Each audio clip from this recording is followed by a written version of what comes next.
Hello everyone, welcome back to my channel IT core. अपनी English communication की journey को kick start करते हैं।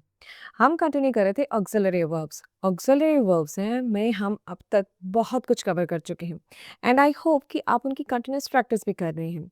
अब जो नेक्स्ट कॉन्सेप्ट है ऑक्सिलरी वर्ब, वो हमारा लास्ट पड़ाव है, यानी कि ऑक्सिलरी वर्ब अब ऑलमोस्ट खत्म होने वाले हैं। अब जो हम नेक्स्ट करने वाले हैं वो है कोई कार्य हमें करना पड़ता है, ये हम इंग्लिश में कैसे डिफाइन करेंगे। So please be with us, ये वीडियो एंड तक देखिएगा। लेकिन उससे पहले एक रिक्वेस्ट कि जो भी मेरे चैनल पर आज ही आए हैं वो प्लीज़ मेरे चैनल को सब्सक्राइब कर लिए, मेरी प्लेलिस्ट को एक्सेस कर लिए, ताकि अब तक जितने भी कॉन्सेप्ट हमने कवर किए हैं उससे रिलेटेड आपको कोई डाउट्स ना रहे और कोई कंसर्न्स ना रहे। इससे रिलेटेड फिर भी कुछ कन्फ्यूजन है so please mention in the comment. तो कंटिन्यू करते हैं हमारा आज का चैप्टर, लेकिन उससे पहले अपनी लास्ट क्लास का क्विक रिकैप कर लेते हैं।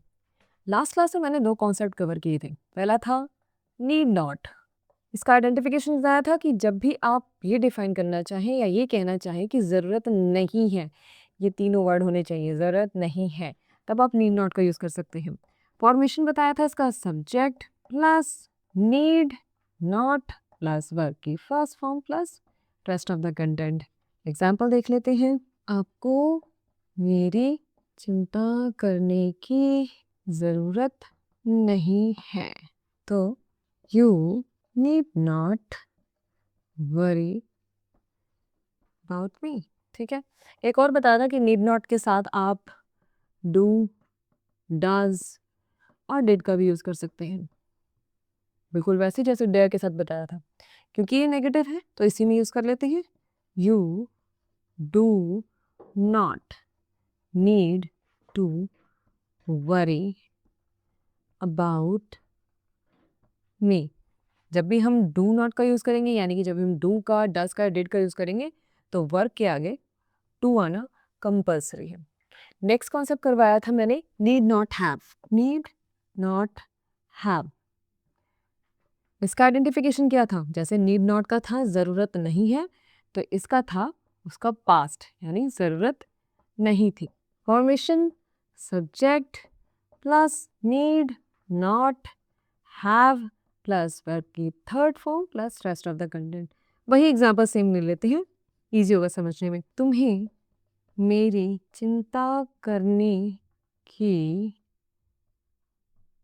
ज़रूरत नहीं थी, इस बार नहीं थी आया है, तब you need not have worried about.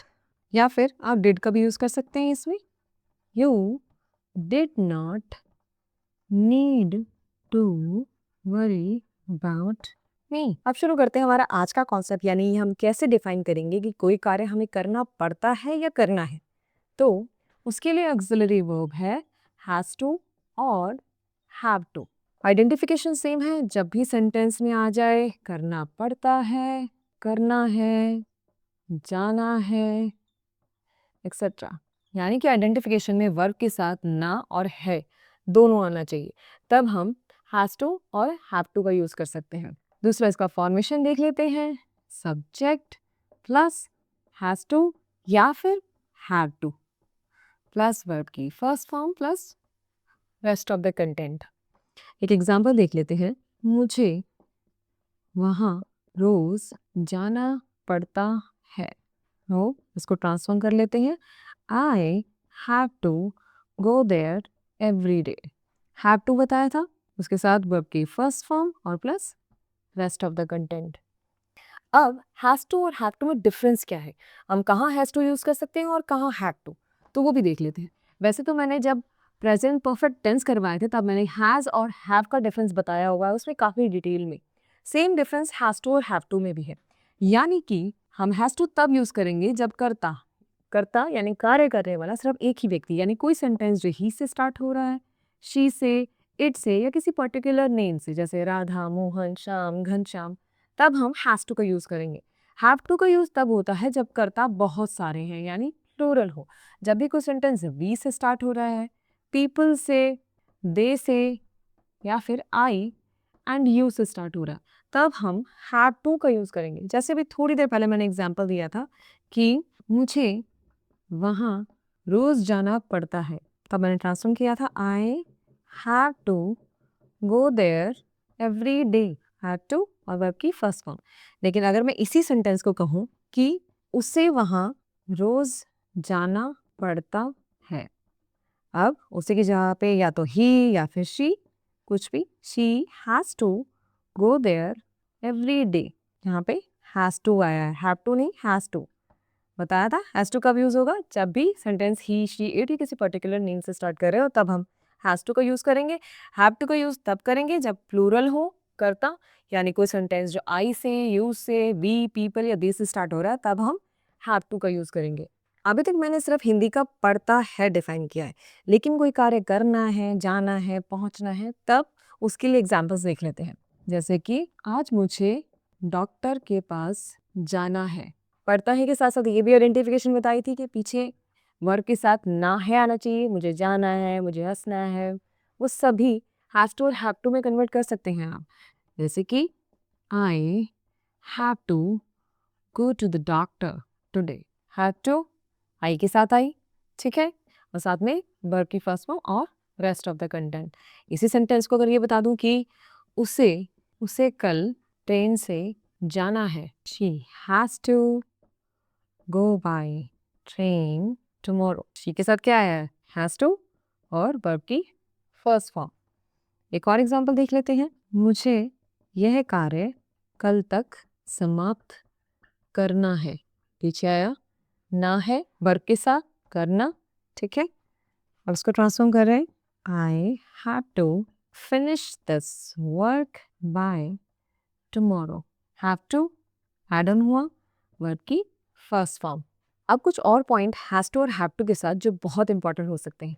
Has to और हैव टू के साथ अगर आप चाहें तो डू और डज का भी यूज कर सकते हैं। रिमेंबर, मैंने कहा है डू और डज, डिड का नहीं।